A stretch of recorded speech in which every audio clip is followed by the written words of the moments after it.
بسم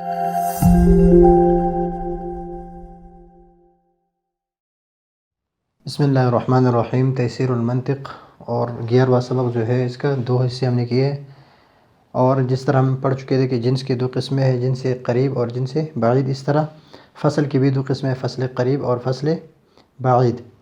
فصل قریب اس کو کہتے ہیں کہ جنس قریب میں اس کے ساتھ جتنی بھی جزئیات شریک ہیں اس کو الگ کر دے، اس کو ایک نوع بنا دے یا دوسرا کوئی نوع بنا دے، تو اس کو کہتے ہیں فصل قریب.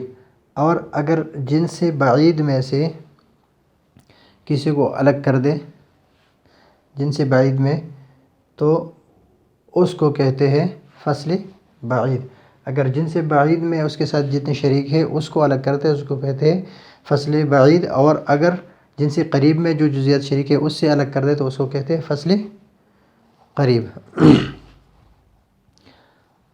تو بالکل میں نے آسان انداز سے آپ کو بتا دیا کہ اگر جنس قریب میں جو جزئیات اس کے ساتھ شریک ہے اور اس کو الگ کر دے، وہ فصل ان جزئیات سے اس ماہیت کو الگ کر دے تو اس کو کہتے ہیں فصل قریب.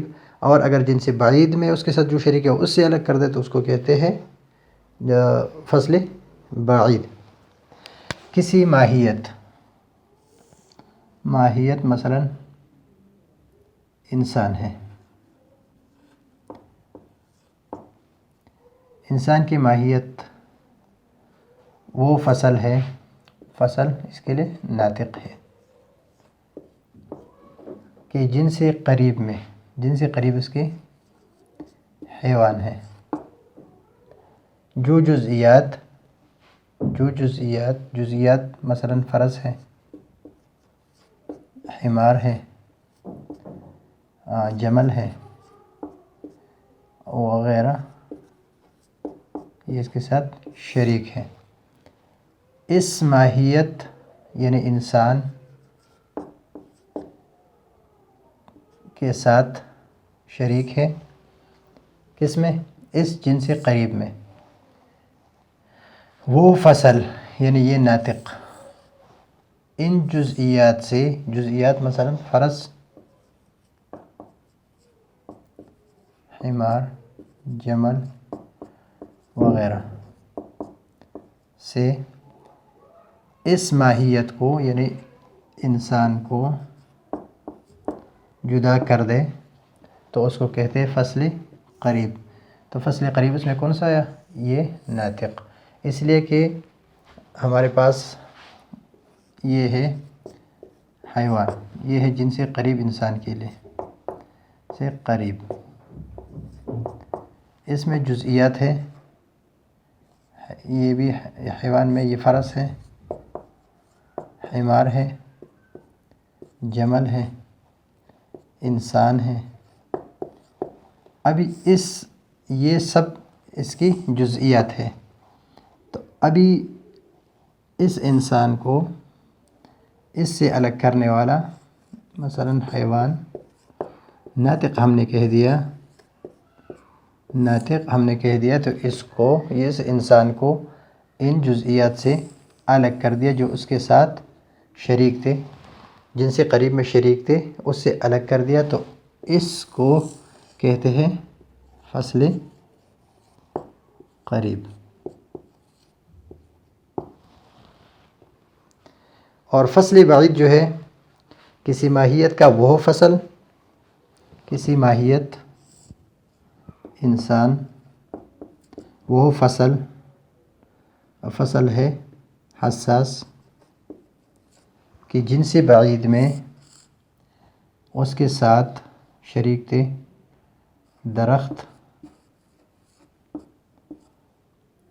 فرس، حمار، انسان. جو جزئیات کون سے ہیں؟ یہ ہیں جنس بعید، جسم نامی جو ہے یہ انسان کے لیے جنس بعید ہے، کلام پڑھ چکے تھے.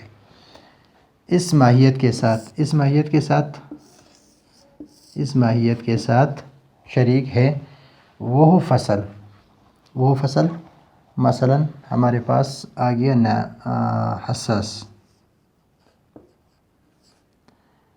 ان جزئیات کون سے ہیں؟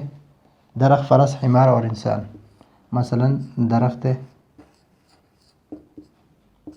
فرس ہے، انسان ہے اور حمار ہے.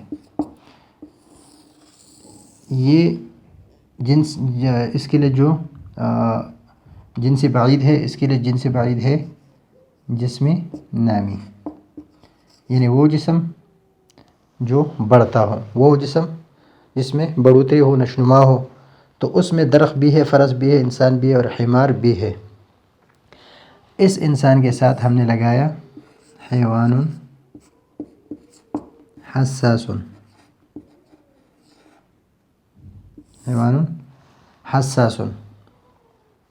تو اب اس حساس نے اس انسان کو الگ کر دیا اس درخت سے جس کے ساتھ شریک ہے، جسم نامی میں شریک ہے. اس انسان کو الگ کر دیا، مگر اس سے الگ نہیں کیا جو اس کے ساتھ جنس قریب میں شریک تھے. جنس قریب میں جو شریک تھے اسے جدا نہیں کیا، جیسے سے اس ماہیت سے جدا کر دے. اور جنس قریب میں جو شریک ہے وہ جدا نہ کر دے، یعنی اس کو اس سے جدا نہیں کیا، بلکہ صرف درخت سے اس کو الگ کر دیا کہ یہ نامی ہے، یہ بھی نامی، یہ بھی نامی، سب نامی ہے. لیکن آپ کہے کہ ناطق حساس، ناطق جو ہے یہ فصل قریب ہے، اور حساس جو ہے یہ فصل بعید ہے. اور حیوان حساس، تو اس کو درخت سے الگ کر دیا، اس لیے کہ درخت حساس نہیں ہے اور یہ انسان جو ہے یہ حساس ہے. تو اس حساس نے اس کو ان سے الگ کر دیا، حالانکہ حساس فرس بھی ہے اور حمار بھی ہے، لیکن جس فصل بعید نے اس کو ان سے جدا نہیں کیا جو اس کے ساتھ فصل جنس قریب میں، یعنی جنس قریب میں اس کے ساتھ جو شریک ہے اس سے الگ نہیں کیا، بلکہ جنس بعید میں جو اس کے ساتھ شریک تھے نامی میں اس سے الگ کر دیا. تو اس کو کہتے ہیں فصل بعید، اس کو کہتے ہیں فصل بعید. تھوڑا سا ذہن اگر آپ کا کھلا ہو تو آپ اس کو سمجھ جائیں گے، تو اس مشکل نہیں ہوگا. اس لیے کہ منطق جو ہے یہ سمجھنے کی چیز ہے، یہ رٹا لگانے کی چیز نہیں ہے. جو آپ کے ساتھ، یعنی وہ چیزیں الگ کر دے جو آپ کے اس کے ساتھ جن سے قریب میں شریک ہو، تو جن سے قریب میں جو شریک ہو اس کو الگ کر دے تو اس کو کہتے ہیں فصل قریب. اور جن سے بعید میں جو شریک ہو اس سے الگ کر دے، اس ماہیت کو اس سے الگ کر دے تو اس کو کہتے ہیں فصل بعید. یعنی جن سے قریب میں جو شریک ہو اس کو الگ کر دے تو اس کو کہتے ہیں فصل قریب، اور جن سے بعید میں جو شریک ہے اس سے الگ کر دے تو اس کو کہتے ہیں فصل بعید. تو بعید، جن سے بعید سے الگ کرنے والا فصل بعید، اور جن سے قریب سے الگ کرنے والا فصل قریب. تو یہ ہے آج کا ہمارا سبق. اگلے سبق کے لیے اجازت چاہتے ہیں. اللہ حافظ.